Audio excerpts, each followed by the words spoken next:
श्रीराम समर्थ.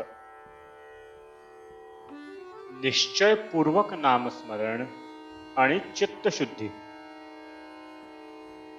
मला अजून अमुक करायचे आहे ही कल्पना सोडून द्यावी.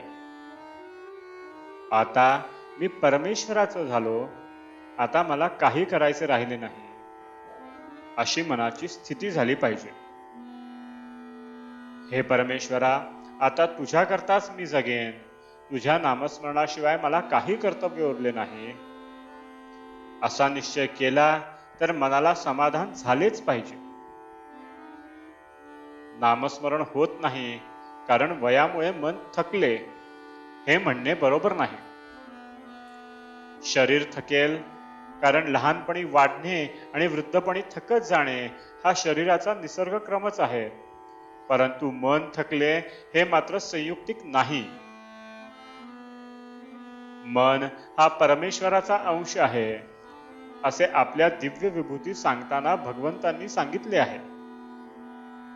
मनाची अत्यंत क्षीणतेची अवस्था म्हणजे मृत्यूसमयीची, परंतु त्या समयीही माझे स्मरण ठेवावे असे भगवंतांनी सांगितले असताना त्यापूर्वी केव्हाही मन थकले आणि स्मरण करू शकत नाही असे होणे शक्य नाही. पूर्वी 6-6 तास बसून जप केलेला असेल तितका आता होत नसेल, तितके बसवणार नाही. मध्ये मध्ये झोप लागत असेल हे मान्य आहे, पण स्मरण राहू शकत नाही असे नाही होणार. मन थकले ही खरी अडचण नसून मनाचा इतर व्याप फार आहे हे खरे कारण आहे. तेव्हा सर्व व्यापातून आणि काळजीतून लक्ष काढून ते भगवंताकडे लावणे जरूर आहे.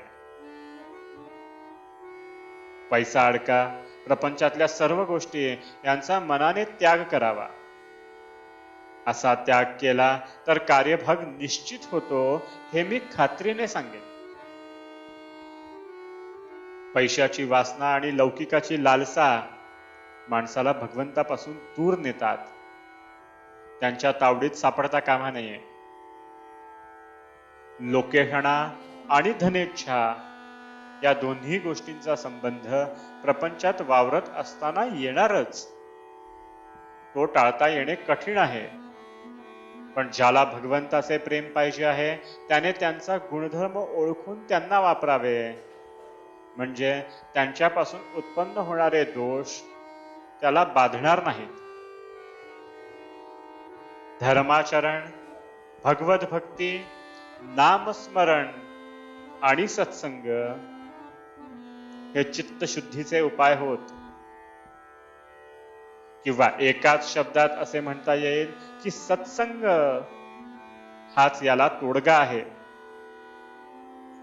चित्तशुद्धीचे लक्षण हे की आपल्यासारखेच सर्व जग सुखी असावे ही भावना असणे. ही भावना वाढण्यासाठी सर्व जग सुखी असावे अशी प्रार्थना करण्याचा नेहमी परिपाठ ठेवावा, म्हणजे हळूहळू भगवत कृपेने साधेल.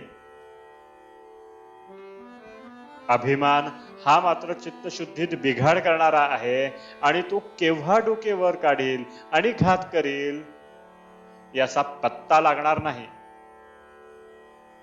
पण भगवंताच्या स्मरणामध्ये अभिमानाचे मरण आहे, म्हणून आपण भगवंताचे स्मरण अखंड टिकवूया आणि आनंदाने राहूया.